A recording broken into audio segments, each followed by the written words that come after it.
Os Colunistas, com Luiz Veríssimo. Boa noite. Hoje é quinta-feira, dia 30 de janeiro de 2014. Está terminando o primeiro mês do ano.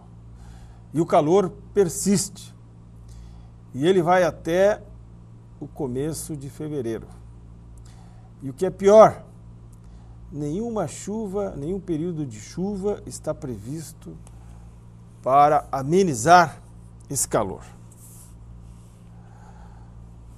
O Joinville está jogando nesse momento lá em Itajaí contra o Metropolitano de Blumenau, porque o estádio do SESI e a casa do Metropolitano não foi liberado pelo Ministério Público.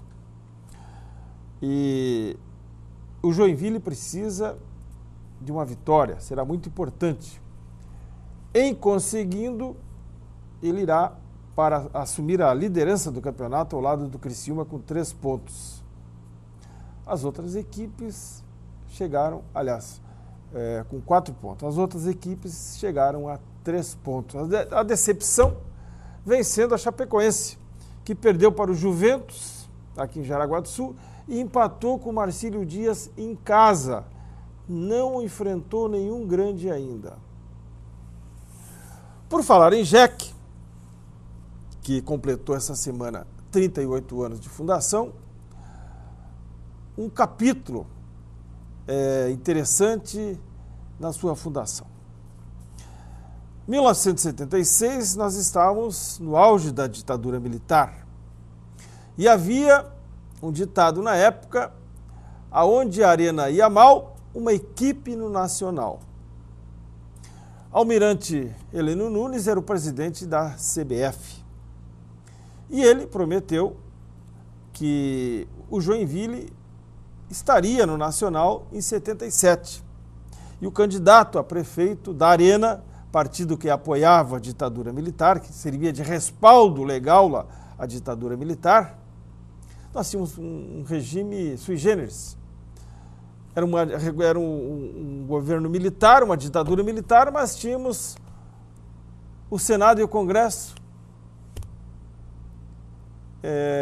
dando ares de verdade a uma democracia, uma pseudodemocracia. Bem, o Luiz Gomes, funcionário aposentado do Banco do Brasil, casado com uma descendente da família Colim, grande pessoa, tenho ótimas lembranças do Lula, o que vou falar agora aqui não tem nada de pessoal. O Lula e a Arena aqui de Joinville usaram o JEC politicamente. Tanto é que o Lula foi o sócio número 1 na fusão. Só que na eleição, o Joinville foi fundado em janeiro, em outubro teve eleição, em novembro teve eleição, naquela época era em novembro a eleição. E deu zebra, ganhou o candidato do MDB, partido que também ajudava a mascarar a ditadura militar, dando ares de democracia parlamentar. Era um partido de oposição e acabou ganhando. O Luiz Henrique acabou ganhando a eleição. E a promessa continuou. O JEC no Nacional em 77. Em janeiro, então, o presidente Valdomiro Schitzler, que era gerente do Banco Sul Brasileiro aqui em Joinville, agência muito grande na Rua do Príncipe, foi procurar o prefeito para pedir ajuda à prefeitura. Afinal, para o JEC disputar o Nacional, teria que ter um estádio com capacidade superior a 20 mil pessoas. E o Ernestão não cabia 10. O Luiz Henrique falou que estava sem dinheiro, a prefeitura estava sem dinheiro, não poderia ajudar. E o tempo corria. Não daria tempo de construir arquibancada para aumentar a capacidade. E eles, por sugestão do Luiz Henrique, então prefeito, o Banco Sul Brasileiro emprestou à prefeitura uma quantidade de dinheiro, fez um empréstimo. Com esse dinheiro, a prefeitura comprou arquibancadas descobertas, desmontáveis, do Rio de Janeiro, e as trouxe a tempo de ser montadas a base de madeira, a estrutura de metálica, lá no Ernestão, e foi vencido o último obstáculo e o Joinville disputou o campeonato nacional. Primeira partida do Ernestão contra o Grêmio, 1-1, e o Joinville seguiu a sua história brilhante de 38 anos. Eu venho de um estado agrícola, agroindustrial. A minha família, minhas duas famílias, trabalharam no campo, eram fazendeiros, e eu me criei nesse ambiente. E sei o quanto é difícil plantar arroz, tratá-lo, irrigá-lo, colher, ensacar, armazenar para vender. Sei o quanto dá trabalho criar gado, esperar o tempo certo de maturação para vender para os frigoríficos.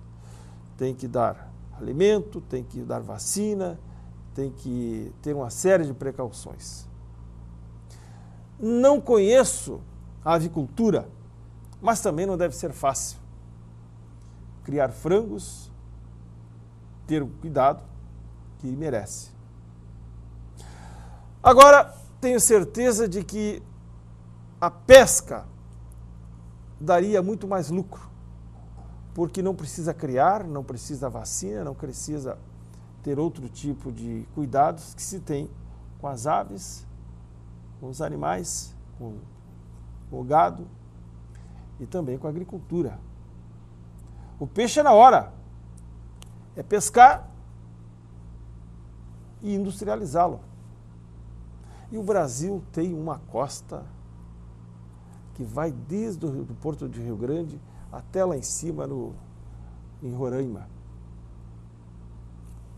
Um potencial da indústria pesqueira inimaginável. Temos até um Ministério da Pesca. No entanto, a situação continua parada. Depois do intervalo, vou dar um exemplo do quanto nós estamos perdendo divisas, emprego e geração de riquezas na pesca. Voltamos depois do intervalo. Os Colunistas, com Luiz Veríssimo. Nós temos um potencial enorme na pesca, tão grande quanto a avicultura. Estou falando de Santa Catarina, tão grande quanto a avicultura e quanto a suinocultura.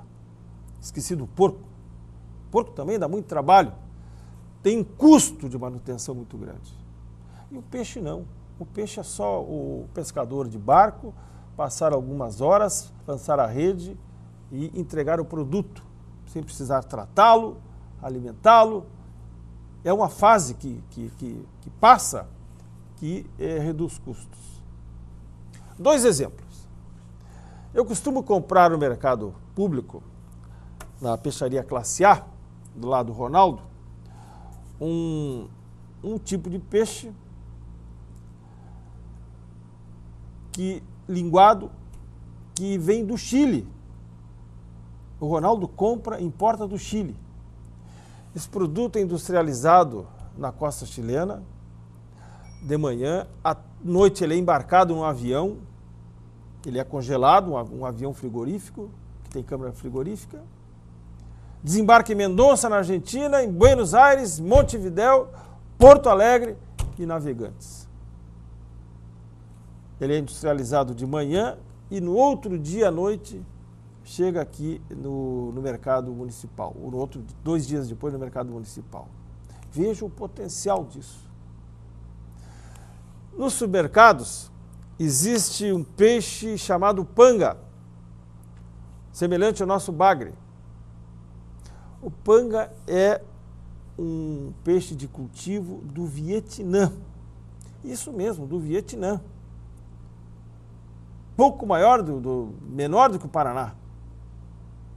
E, no entanto, o potencial deles exportam peixe para abastecer os supermercados de Joinville.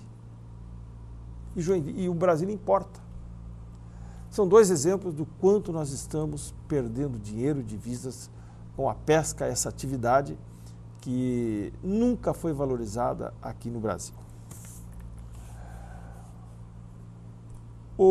As obras da fiação subterrânea estão adiantadas ali no centro. Já chegaram até a frente da Galeria Marcos Grossenbacher. E logo, logo estaremos livres daqueles horrorosos, aquela horrorosa fiação nos postes ali daquela rua. Mais uma vez lamentando que a rua 15 de novembro, entre a João Colim e a Rua do Príncipe, não tenha sido contemplada com esse projeto. Festa das Flores. Ela foi realizada graças à promessa de R$500 mil do governo do estado. O governador Raimundo Colombo foi o paraninfo da festa. A promotora encaminhou um projeto para arrecadar fundos, para conseguir recursos para a festa. Demorou a resposta e ela veio dizendo que dos R$500 mil só poderiam liberar 40. Quem me disse isso foi Giovanni Gonçalves, atual secretário de Desenvolvimento Regional de Joinville, já que a Simone Tiramo está em viagem. Ele me disse que a promotora apresentou esse projeto de R$500 mil e só seria liberado 40 mil, o que é muito pouco. Aí encontraram outra fórmula, tudo em cima da hora. A Jaó receberia esse dinheiro e repassaria à promotora. Ficou acertado, o governador Raimundo Colombo seria o patrono, como foi, badalado, fotografado, filmado, o patrono da festa. Ele concordou em dar R$500 mil para a Festa das Flores. Só que a Jaó não conseguiu uma certidão negativa de débito, documento indispensável para o governo do estado liberar o dinheiro. Não conseguiu por quê? Não porque devia, porque a Receita Federal, segundo Giovanni Gonçalves, o site estava fora do ar em manutenção e passou dia e sem manutenção e não conseguiu a dita cuja da certidão. Resultado, a festa terminou e o dinheiro não foi liberado. E a burocracia estatal reza que o governo do estado não pode ceder recursos para eventos que já aconteceram. Moral da história, os R$500 mil do governo do estado não virão mais por causa dessa burocracia.